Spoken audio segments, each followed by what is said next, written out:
if you guys want to hit the subscribe button, that'd be great. We are going to talk about a trail that I hit this weekend with Sandy and a buddy of mine and his wife. It's called the Cheesehead Trail.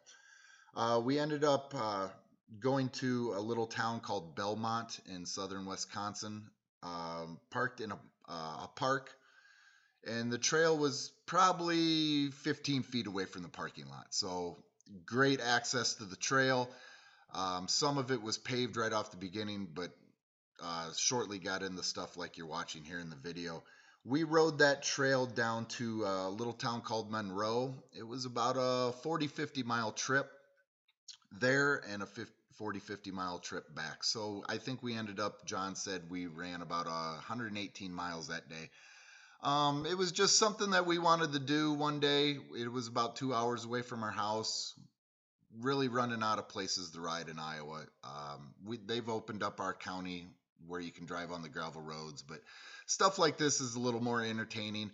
There is a 30-mile-an-hour speed limit on this trail, and I've heard that police and the DNR do patrol this quite a bit, and I'm hearing the tickets for something that's 10 over, you're looking at $200-300 fine, and you must pay it on the spot. So I'd keep your speed under control. As you can see by the beginning of the video, we were speeding. The reason is we met nobody on this trail. About a week prior to this, they had a pretty good flood that closed down a lot of this trail. So there was just nobody on it. We ended up having to pull some logs off the bridges and push stuff out of the way to get the ride the whole trail. But all in all, it's a really nice place. I would recommend it if you got a couple hours and you live around the area, to take your kids there, maybe take your mom or your grandparents out for a little cruise. It is bumpy. I don't know how well they maintain this during the summer, but even in the Maverick at 30 miles an hour, it was beating me to death. If you're in a Gator, wow, it's going to beat you to death. So this trail would be great if you could go 60 miles an hour, but you can't. You're not supposed to. You're going to get in some big trouble. I hear during the summer it is a pretty well road area. You're going to have a lot of traffic on it. The cops do patrol it, like I said. There's a town about every 10 miles if you guys want to stop. We stopped at a restaurant bar called The Vault. No hamburgers, no fryer, which I thought was pretty weird, but they had some really good kettle chips, great sandwiches. They do have fries, but they were baked. Great place to eat. There's like I said, a town about every 10 miles where if you want to do a little booze cruise, this would be a great place to do it.